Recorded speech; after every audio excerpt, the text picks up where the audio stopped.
as we age, so our makeup application technique should as well. Leandra Rivera is the owner and head artist, Makeup by Lay, and she joins us today with the lovely model Genesis. Nice to have you here. We're talking about a couple different things today. Yes. We're going to be getting into rich fall lip color. Yes, it's that time of year. But first, the way that we apply makeup when we're in our 20s should not be the same way we apply it when we're over 40.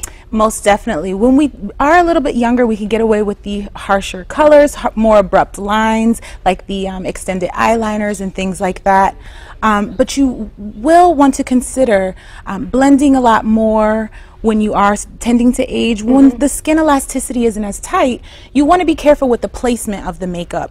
So when you are blending your shadow, try not to bring it too high. You want to keep it kind of right on that crease on your line, on your eye line, as opposed to bringing it too high closer to the brow bone, because it will close the eye. Okay, so you do want to pay attention to it. Softer, more subtle looks as opposed to harsh lines.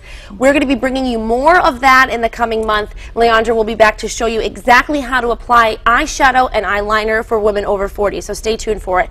Today we're going to demonstrate how to apply lip color for a bold lip look that will last all day. Yes, most definitely. And especially for fall, you could get more creative with the deeper pigments and the darker, more vibrant tones.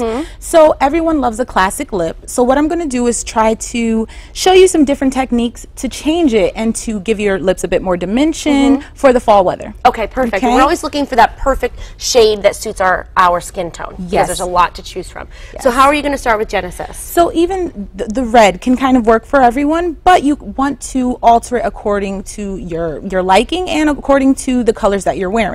So right now, when we apply the red, Yeah, when you go shopping for a red lipstick, you don't just find red. There's so many different shades to choose from. Most definitely, and it can be a bit overwhelming. Yes, it can. But you can also dab. blend together different colors. Perfect. Yes.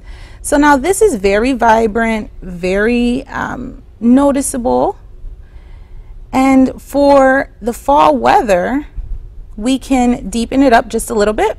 So what I'm going to do is I'm going to add a bit of brown, and this is just the gel liner, lip liner. Oh, lip liner. Yes. Not eyeliner on your lips. No. Okay. No. Okay. Yeah. So now we have a little brown, and just adding that, right now it is very dark, but adding that just gives a bit more dimension. You're lining. Now you recommend using a lip brush to apply the color?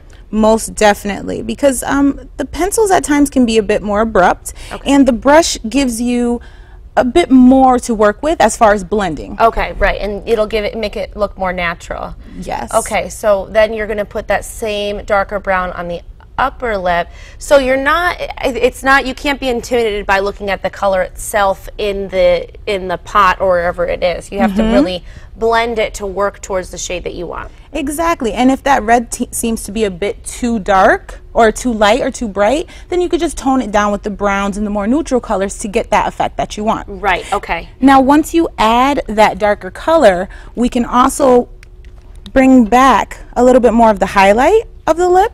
And this can make your lips appear fuller. Yes, that's what it does, and it also kind of balances the dark tone that you just added for the dimension. So now we're just adding that right in the center. And that's just a lighter pink color? Yes. And it's more like a nude, but then mixed with the red, it does turn into a bit of a pink, and you just want to dab. Perfect. Okay, so that's Genesis. That's the nice full lip look on Genesis. So Genesis, we're going to have you exit and bring in Stephanie for a whole different look. All right, welcome Stephanie. So now you're going to apply a different shade on her. Yes, yes. For fall, we like those deep colors. So we're going to go a bit deeper with a burgundy gloss.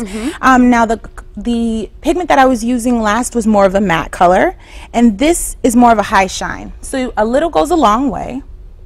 Yeah, and depending on where you're going and what you're doing, you want to determine if you're going to go with more of a matte or a shine. Oh, right? Definitely. The shine will draw more attention to the lips. So if you're more subtle with the rest of your makeup, you can, heavy up on the gloss because it isn't as abrupt. Right, just like you did with Stephanie. She's got a very simple eye look, very classic, but then you can do a nice pop of color on her lips. So this is more of like a plum, right? Yes, this is a plum. And it has a little bit of purple, a little bit of a deeper burgundy tone.